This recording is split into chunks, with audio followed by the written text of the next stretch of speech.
Hello, Neil. Thank you for coming here today. Hey, Joseph, it's an honor, a pleasure, and it's great to be back on Bigbeat Live. I presented on the first one, so it's always an honor. Yeah, we're really happy that you're here, and sorry that you couldn't come to Japan, but happy that we can connect over Zoom here. Indeed. Yeah. All right. So yeah, I think today you have a little bit a short presentation for us about marketing in America. Yes. All right. So why don't we just jump into that? Okay. So obviously, when the pandemic hit the United States, this is literally what the supermarket shelves look like. And if you've ever been to the United States, you know that it is always a land of plentiful. So there were a lot of shocking images during about mid to late March. And as marketers, we just didn't know what to do. This is only my perspective based on what I have seen in the United States market. There is no coronavirus marketing expert, as you can imagine, and no business could have been prepared. But I'm hoping that this sort of jumpstarts our conversation, Joseph, but also gives those that are watching some ideas that might help their business in these unprecedented times that continue even as we speak. So just a very, very brief introduction for those that may not have heard of me. I am a global digital marketing speaker and consultant. I work with a lot of companies. I do a lot of speaking. My speaking these days obviously tends to be more virtual of nature, but I've spoken in many countries, including Japan on many occasions. I'm also an author and an educator, actually teaching executives digital marketing at a few universities around the world. I've also written a few books. I also have my own digital marketing consultancy called PDCA Social. We help a lot of Japanese companies, both in Japan, but mainly here in the United States with their local marketing. And I also, because of the book that I'm about to introduce to you, I've also worked with brands and businesses as an influencer. And it's from that experience that I actually just wrote this book called The Age of Influence. So we're not going to talk about influencer marketing right here, but if that's something you're interested in, hopefully you'll check it out. So getting to the topic of, sales, but most importantly, marketing in the age of COVID-19, I was looking for a quote that really represented what I think is most important right now for businesses to think. Now, this comes from an executive vice president at Walmart, which is one of the biggest companies in the United States. It is a retail company, obviously. And the quote really resonates with, I think, the time of the era that we live in, which is that business exists to serve society. And this is the most fundamentally important thing right now, is to find a way to serve society. If you are not serving society when they need you most, which is now, you will become irrelevant both during the pandemic and especially after the pandemic. And I think this is really the challenge, but also hopefully part of your company's culture and DNA is all about serving your customer. And I think from that, you're going to get a lot of hints once you start to connect the dots as to what you should do. So although most businesses just completely stopped talking and stopped advertising and did not know what to do after the pandemic, I think this is not a time for silence, because if your business is there to serve other businesses, then they need you. They need your help. They need your guidance. Actually, they need you more than ever. And I think this is an important thing to remember, that messaging might be a little bit different now, but the need for your company is still there. So obviously, the first thing that we look at is our messaging. And is the messaging relevant with the day that we live in today? And obviously, if you have scheduled social media messaging or blog content, or even just looking at your website, does it make sense? On a micro level, if I was to look at a restaurant website, would it tell me that the hours are revised or that takeout is available? This is obviously for a B2B business, it's going to be slightly different. But if you still provide customer support, you may want to mention that, right? People don't know if you're still in business or not, right? So I think we need to take a revision of our website so that it really is up to date and shows people that we are still in business and that we still can help businesses remotely, like most businesses are doing today. And we've seen a lot of businesses come up with some very, very creative solutions around this business exists to serve society. This is an example of a local Japanese restaurant here in Orange County, California. As you can imagine, we have many tanshin funin, or a lot of Japanese salaried professionals who come from Japan and live by themselves working for Japanese companies.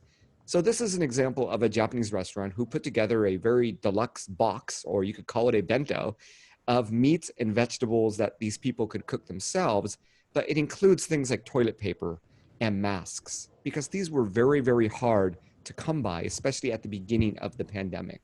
So it's just an additional way that you can help your community, maybe through a relationship you had to be able to source masks from Japan or whatever it is. But this is a very, very easy to understand example.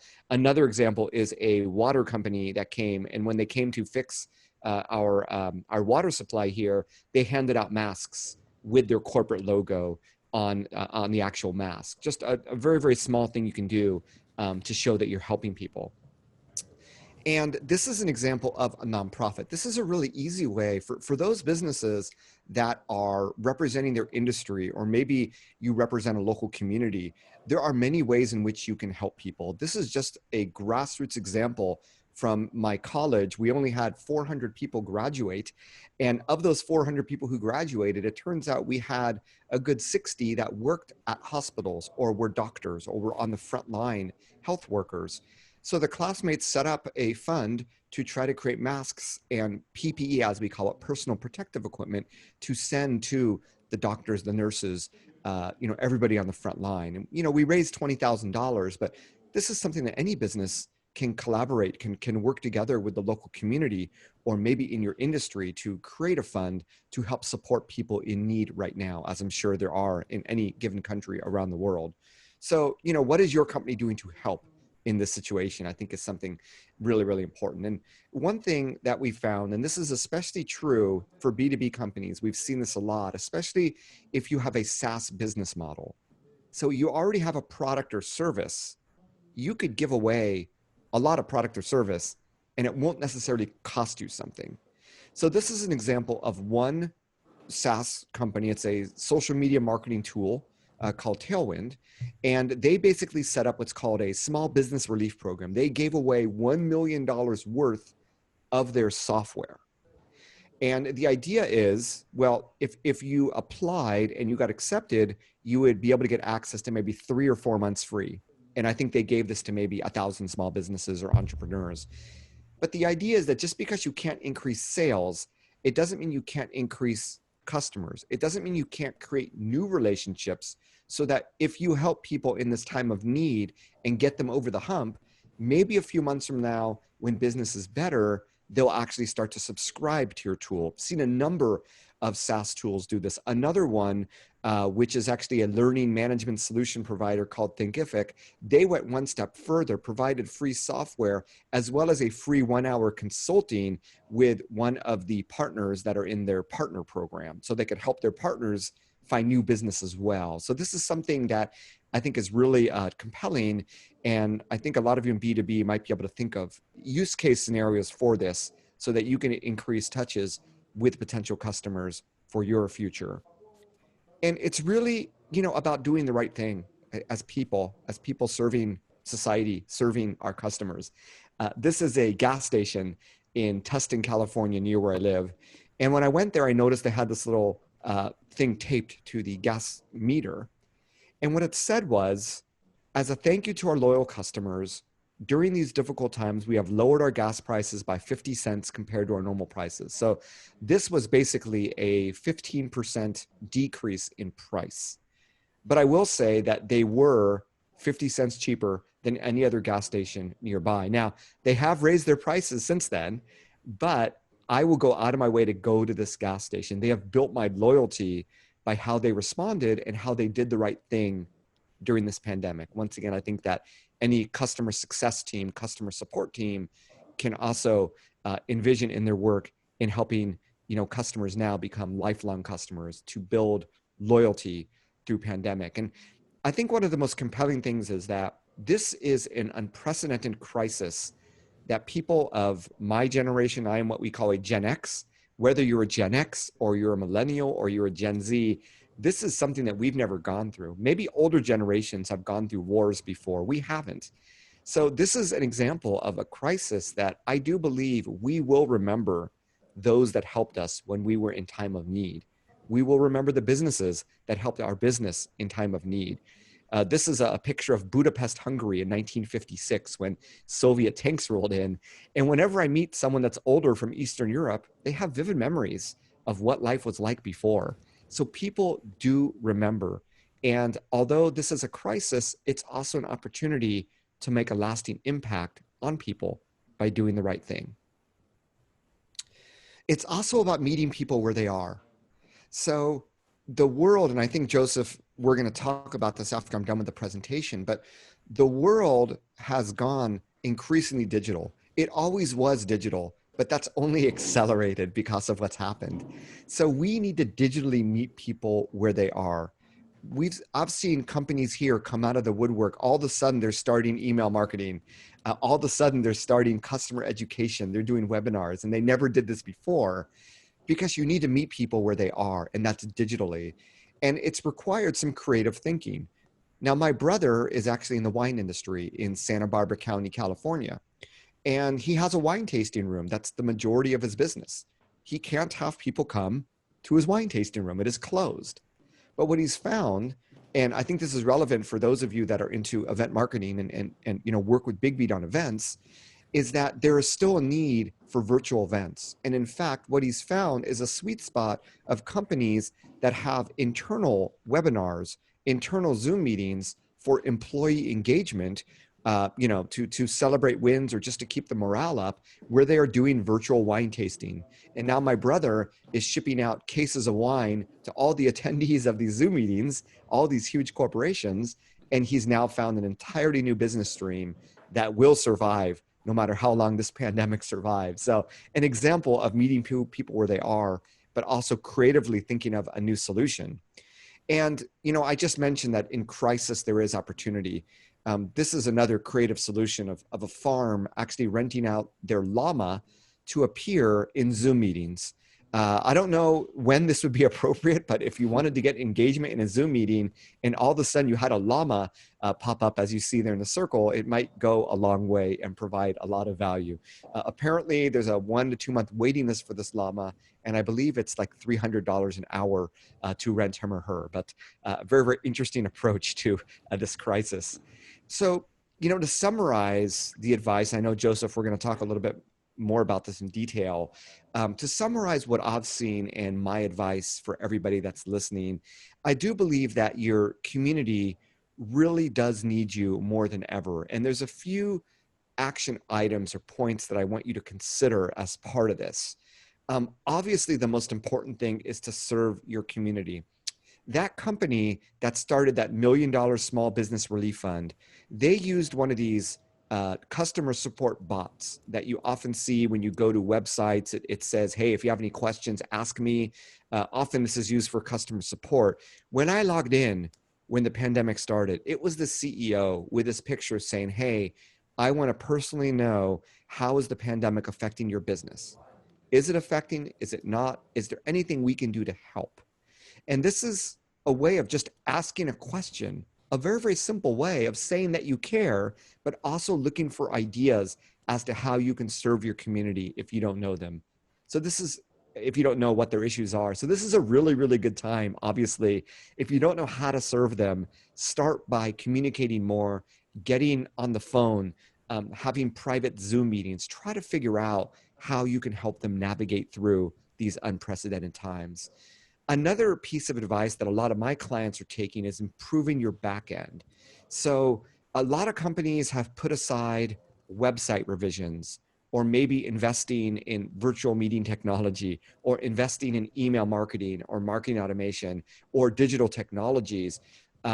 They've put this aside because they've always been busy with other work. But now we have a lot of time, and we can invest time now on our back end. Maybe we want to do a rebrand that we've never had time to do, or completely reconstruct our website. This is a perfect time to invest in all these activities on our back end that's going to strengthen our marketing infrastructure, make it more effective, ideally make it more digital, to help prepare us for this new digital reality that we've already begun to enter. So if you find you have marketing budgets available because you haven't spent them on things like events because they're very hard to do right now, or maybe on advertising, this is a great area to invest in to really help your business into the future. Obviously, accelerating your digital, we need to be digital first in mentality. And after this ends, obviously, it's not going to be 100% digital, but right now it really is 100% digital. And when we talk about digital, where are people? This is just traditional digital marketing. They're either searching, they are reading emails still, believe it or not. I know in Japan, maybe not as popular, but here in the United States, email marketing is still very, very popular, or they're in social media. So email, search, social, these are the three areas where you need to show up as a company and engage with your end customer and your prospects. So if you're a little late to the game, you really need to accelerate that. And there are many companies in the United States that are accelerating their digital as we speak. And I think it's also a great time. I mentioned reaching out to your customers. It is a great time to develop deeper relationships because people are at home right now. We know where we can find them and they have a lot of time. So it's time to reach out, not just to your customers, not just to your employees. Here in the United States, obviously, I've written a book on the subject, but also influencers in your industry, be they bloggers, be they podcasters, be they influential people in your industry. Now's a great time to really develop deeper relationships with them through interviewing them, maybe including them on your blog, maybe inviting them to speak at a virtual summit or at a customer webinar. It's just a perfect time to do this. So I do think, as I tell my children, the time that they invest now when they do online learning is really going to differentiate them from all the other kids that may not be investing all that hard work right now. And I do believe for companies, it's really the same. It's very, very easy to go off your rails right now and try to figure everything out. But I think if you follow this advice and really invest in the people around you and those relationships, along with everything else that I've been talking about, I think you're going to find some creative solutions while at the same time improving your back end and making sure that when we go through the pandemic, hopefully you have more customers and the customers that stuck with you are more loyal for all the efforts that you gave. All right, Joseph, that was sort of the message that I wanted to bring to everybody. I know we're going to have a little bit more discussion, but hopefully that resonated and gave some advice and hopefully some inspiration to those that are watching today. Yeah, very much. That was a great presentation. I think there's a lot of interesting topics and more that we can dive into there. So in your presentation, I know you focus really on what companies can do now in the pandemic. And you mentioned things have gone increasingly digital. So I just want to take a step back and talk a little bit about pre-COVID-19 and the state of America there. What was the attitude about business and economy that pre-COVID-19? Because I know right now America is struggling and lots of people are struggling economically. Yeah, business was absolutely booming. We were at, historically low unemployment. There was a labor shortage, and this is the first time in my lifetime I think we've ever had a labor shortage. I know in Japan, especially in B2B marketing, it's a constant struggle, but there was a similar struggle here. It was pretty incredible. I don't know. I mean, for every year they had been talking about a possible recession, but it just never came, and the economy just got stronger and stronger. So yeah, things could not have been going better when this happened, actually. Yeah, and I know people were very, very hopeful. And you also mentioned, things have gone increasingly digital. So what was I know that you work in digital marketing and consultancy. So what is your take on the state of digital marketing in America before COVID? Well, especially when we compare it to Japan, it was very advanced. But there are always businesses that haven't been taking advantage of everything. There's still a lot of businesses that equate digital marketing to mainly having a website, doing a lot of Google pay-per-click, still doing, events. Obviously, these are mainly trade shows, offline events, but there were some digital events. Maybe some email, maybe some content marketing, maybe some social, but not really as strategic as it could have been. So using more modern technology, but the messaging, the branding, really putting yourself in the foot of the customer and understanding the customer journey and aligning your digital with that. I think that there was still a gap that a lot of companies are trying to fill. Obviously, the most savvy companies, those that are in the Silicon Valley, the Salesforces, the Oracles are doing things extremely savvy, as you can imagine. Yeah. But not every company is doing that, especially if you're a smaller B2B company or if you're a startup.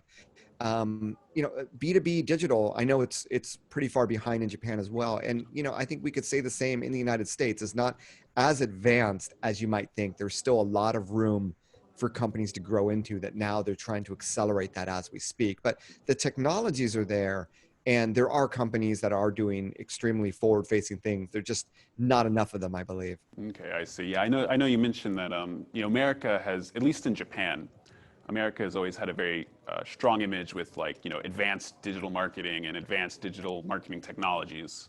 But in your presentation, you mentioned that some companies are just starting email marketing and just starting getting into more like automation and all of that. So, sometimes I think maybe the image is a little different than reality.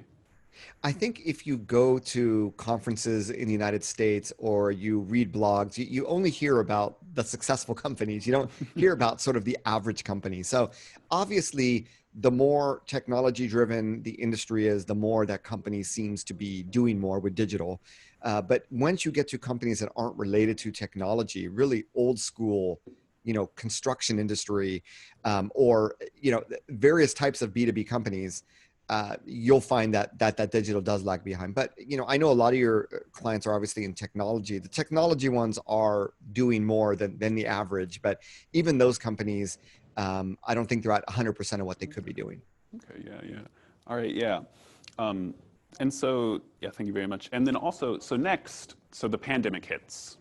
And in your presentation, you mentioned that a lot of companies just went silent. They froze up. And what do you think caused that companies to freeze there?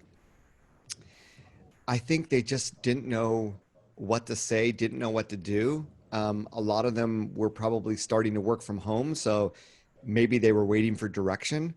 I think it's just it's sort of a natural human response, right? What do we do now? Especially because, well, Bigbeat knows this being in the event space, but March, April, May is sort of, one of the peaks of events here for B2B companies. Those are critical trade shows for lead generation. And do we cancel them? Do we not cancel them? There were a lot of unknowns as well that they had to deal with.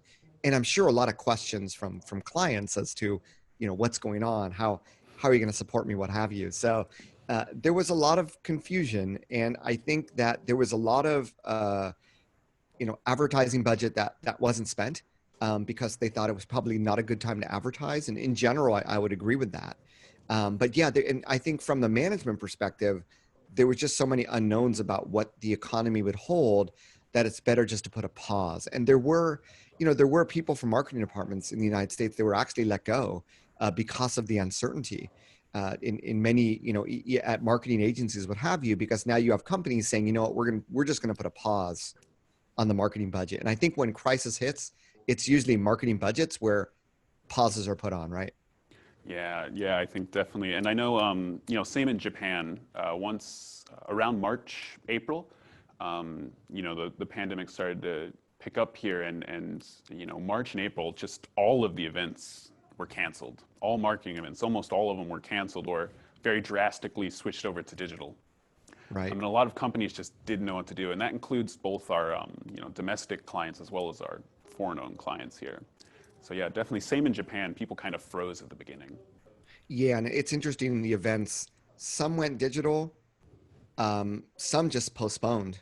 I wonder if some companies, everything switched to digital, and sometimes people see digital as a little more impersonal.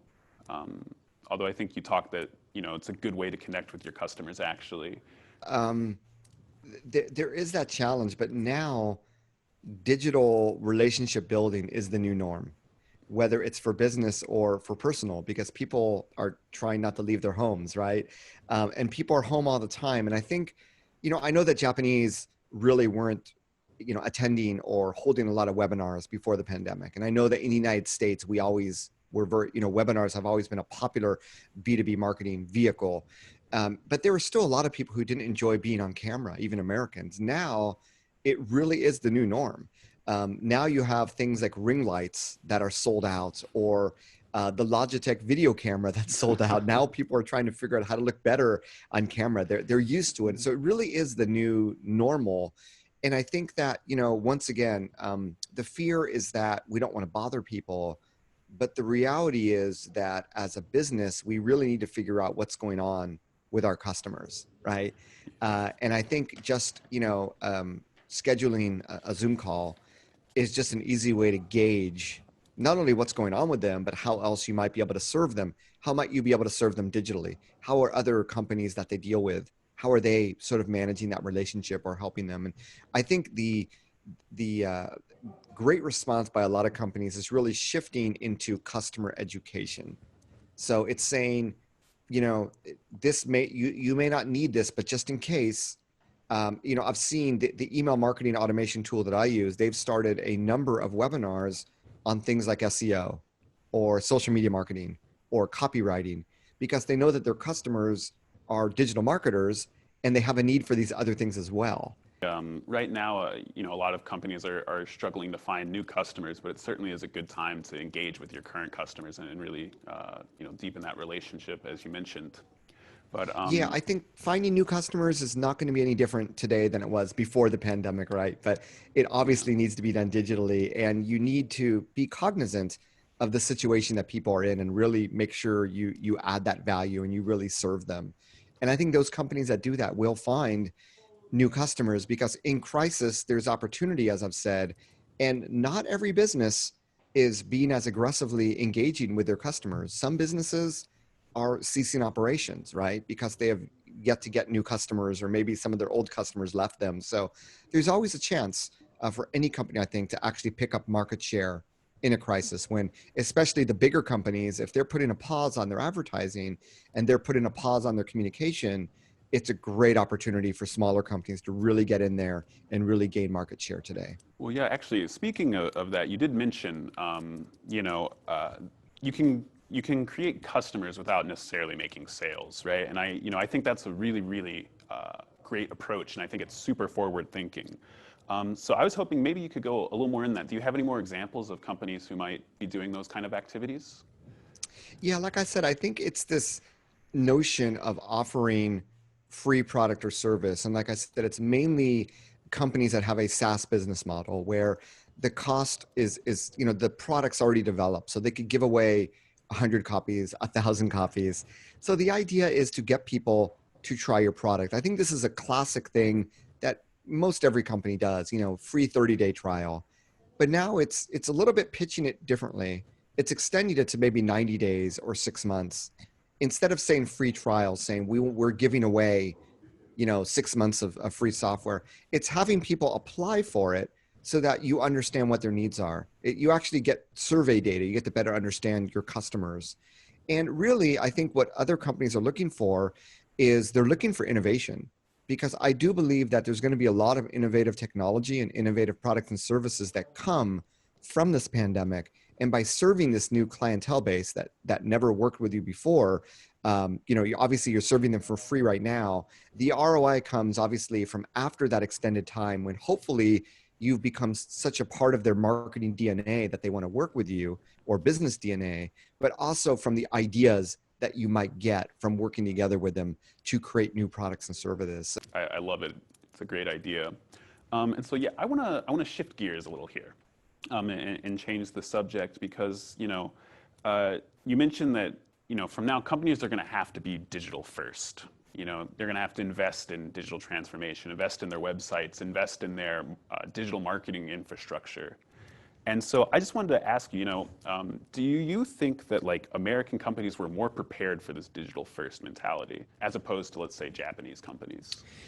I think they definitely were, because there were always companies that were doing it in any given industry. I mentioned not every company was that far ahead, but there were enough companies, enough role models that could be replicated. And with the role models, with the companies doing it, there's also a lot of technology that supports them, a lot of tools, a lot of consultants like myself, or companies like Bigbeat that can support them.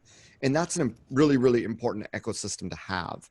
I think that in Japan, the ecosystem wasn't nearly as strong and the role models are fewer. So I think it is a bigger challenge. And also the starting point was a little bit further behind in general than the United States. So, but I do think that, that's half of it is that, half of it is the mindset shift. It's thinking we need to do things differently. If we haven't had a digital first mentality, we need to have that for everything that we do as a company. It has to be part of our DNA, not just in marketing, but how we serve our customers. So that's been the one challenging thing that I don't know how many companies that have accelerated their digital. I still don't know if they have that mindset yet. So when you think of, product delivery, or you think of promotion, you're only thinking digital today, because you can't do it through any other means. Obviously, you can't meet face to face right now. And I know, for example, Japan has always been very, very strong in sales and face-to-face interactions with customers and people. It's always been Japan's real strong point. And I think, one of the main issues is that they're struggling to make those connections without that face-to-face interaction. And so, I was wondering if you could talk a little bit more about sort of, creating customers and fans in a digital space, and using, influencers and social media marketing to do that. Yeah, so I think in the United States, especially in B2B technology companies, we've had a department called inside sales. And inside sales for the last decade has been doing just that, digitally selling, digitally getting new customers. So I think that the infrastructure in the United States is definitely there. And I think that, at the end of the day, businesses and people inside businesses in B2B scenarios, they do business with companies and people that they know, like, and trust, right? So you may not get a sale from a Zoom meeting, but it's really in everything you do leading up to that meeting and all the things that you do after that meeting that really count. So all the things that you can do digitally, how quickly you respond to emails, was the answer in an email good enough? When you made an introduction to, someone for a demo, was there a, misunderstanding in their internal organization as to what your needs were? There's a lot of things that I think us Americans, because we're so used to this digitally, that we're quite used to. And I think you can show a certain type of responsiveness and eagerness and loyalty to the customer, even though you're not with them in person. And this is a mindset that maybe for Japanese, it's going to be a little bit harder to sort of internalize and understand, right? There's that Japanese term, kuki o yomu ky, right? And it's really hard to read the atmosphere in a virtual call when you're not together with that person. But I do believe that, especially here in the United States, using digital technologies, but also it's that search, social, email, right? It's making sure that your content appears when people are, might be looking for a solution to a problem that you can help them with. It's making sure that you are, bringing people from social media to your website, opting them into your marketing automation, and then personalizing your communications with them, and really being, together with them throughout that customer journey. So, it really starts with social media and being present. And, I like to think of social media not necessarily as a place for marketing, which it obviously is, but it's a way to collaborate, because we all know that people will always do better than businesses in the algorithm, because, social media was made for people, not for businesses. So social media very much for a lot of businesses becomes a exercise in pay to play, unfortunately. Not to say that we can't do things organically and try our best, and we do. But this is really where, the influencer comes in. And I actually, as I was writing my book, I got to speak at an event in Japan, and they were mainly small business owners who were not doing any social media marketing. So instead of talking about social media marketing, I talked about influencer marketing. And a number of them came up to me afterwards and they said, you know, Neil, we get influencer marketing because we built our businesses off of word of mouth, right? And I think that word of mouth is still critically important in B2B industries and B2C industries in Japan. And so the idea is in social media, you know, when you do an advertisement, it's not inciting word of mouth. When you organically post, the promise was it would get more viral spread, but that rarely happens, as we know, right? But when we work with others, so, you know, when I talk about influencers, I'm not talking about just Instagrammers or TikTokers with 1 million fans. Even in the influencer marketing industry, they determine that a nano influencer has 1,000 followers, right? So, you know, we begin to look around at, especially if we're a large B2B company, our employees, we begin to look around to our customers, to our partners, our resellers, distributors, and we begin to tap into who's actually following us on social media, who's engaging with us on social media. And we even might use a social listening tool to see who's talking about us that might have a community. So it doesn't take a community of 100,000 to push the needle. Even someone with, you know, that has a genuine community of 1,000 followers, people following them for a reason, and often that reason, you know, hopefully is related to our business, just by tapping into 1 or 2, you know, nano influencers of people that already like, know, and trust us, we can actually make, you know, the equivalent impact as if we're doing it organically ourselves. But the key thing is that they're talking about us. We're not doing the talking. And that's critical because people trust people like them more than they trust content or, you know, things that companies say about themselves. So, you know, what I've been recommending to my clients, and I talk about in the age of influence, is really to transform that organic social media into this collaborative play field where you use it to engage with other people that are very active, that have communities, and especially in B2B, you find ways to bring them into your content. And if you have a large company, you know, I think that we have this term called employee advocacy. And I know at BigbeatLIVE, we've had some great case studies of how it's worked in some companies. And with B2B, I think your salespeople might be those nano influencers, the salespeople that are very popular on social media. They use it very in a savvy way, and they've built up a community where people listen. I think the employee advocacy programs have not been as successful as they could have been because they never treated employees as influencers. So when you treat employees as influencers, you start to train them on how to write better copy, how to take better photos, how to shoot better videos. You train them on personal branding. You actually invest in them because they're going to help your brand in the long run. Yeah, and it's this type of approach, employee as influencer. I've been talking about this most recently. It's still very, very new, but I think for any B2B company listening, it holds a lot of potential. Once again, you know, it's part employee advocacy, but it's this mindset shift, but also a realization that compared to 5 or 10 years ago, more and more of our employees are younger, and more of them are digital first in their communication. So I think that there's a way to collaborate with them. We don't expect them to do anything, but through a true collaboration you know, you talk about customer success marketing or community marketing in Japan a lot. It is an aspect of community marketing. If you can have that same approach of community marketing and include your employees and include industry influencers, that would be my definition of influencer marketing, basically. Yeah, well, all right. Well, thank you, Neil. You know, I think we've had a really great conversation so far. So just moving on to sort of the end here, you know, lots of people in Japan, you know, post-corona is a big kind of buzzword right now. Everyone's talking about what's going to happen after the pandemic and what business and life will be like. And so I wanted to ask you, what's your take on post-corona America? You know, what will business be like? What will, you know, people's lifestyles be like? Will it be more digital, less digital? Yeah, so compared to before Corona, it will undoubtedly be more digital. And I think things like work from home are going to stick. Now, it might not be work from home every day, but I am assuming that it will stick. I think that there's going to be more, like in education, looking at my kids, there's going to be more of these hybrid programs where they don't necessarily have to go to school every day of the week if they don't want to, for whatever reason. These are elements that are going to, I believe, remain with our society, especially the work from home.